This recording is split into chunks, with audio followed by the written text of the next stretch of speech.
വീണ്ടും ഒരു ആൾക്കൂട്ട കൊലപാതകം കൂടെ. അപ്പോൾ നമ്മൾ ഇന്നലെ വാർത്തയിൽ കണ്ടതാണ്, ഛത്തീസ്ഗഡിൽ നിന്ന് നമ്മുടെ കേരളത്തിൽ ജോലി തേടിയെത്തിയ ഒരു യുവാവിനെ ഒരു കൂട്ടം ആൾക്കാർ ചേർന്ന് മർദ്ദിച്ച് കൊലപ്പെടുത്തിയൊരു വാർത്ത. അപ്പോൾ ആ വ്യക്തിനെ മോഷണക്കുറ്റം ആരോപിച്ചാണ് മർദ്ദിച്ച് കൊലപ്പെടുത്തിയത്. മോഷ്ടിച്ചിട്ടല്ല, മോഷണക്കുറ്റം ആരോപിച്ച്. ആ വ്യക്തി വാളയാറിലുള്ള ഒരു കടയുടെ സൈഡിൽ ഇരിക്കുകയായിരുന്നു.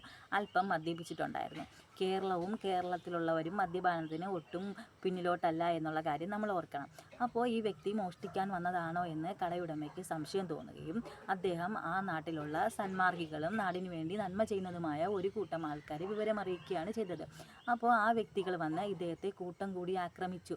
അപ്പോൾ കൂട്ടം കൂടിയുള്ള മർദ്ദനം വളരെ സുഖമുള്ള കാര്യമാണല്ലോ. ഭാഷ അറിയാത്ത, പ്രതിരോധിക്കാൻ കഴിയാത്ത ഒരു മനുഷ്യനെ കൂട്ടം കൂടി അതിക്രൂരമായി മർദ്ദിച്ച് കൊലപ്പെടുത്തി.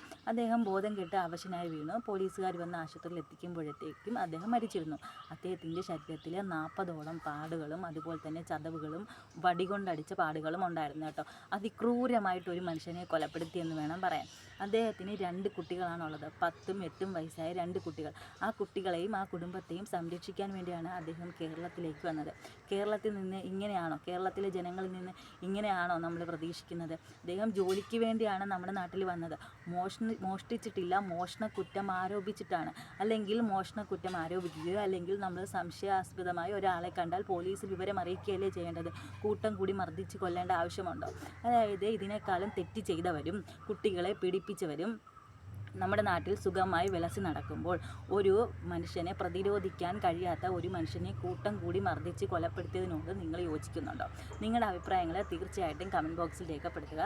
അപ്പോൾ നമുക്ക് പുതിയ വിശേഷങ്ങളുമായിട്ട് അടുത്ത വീഡിയോയിൽ വീണ്ടും കാണാം.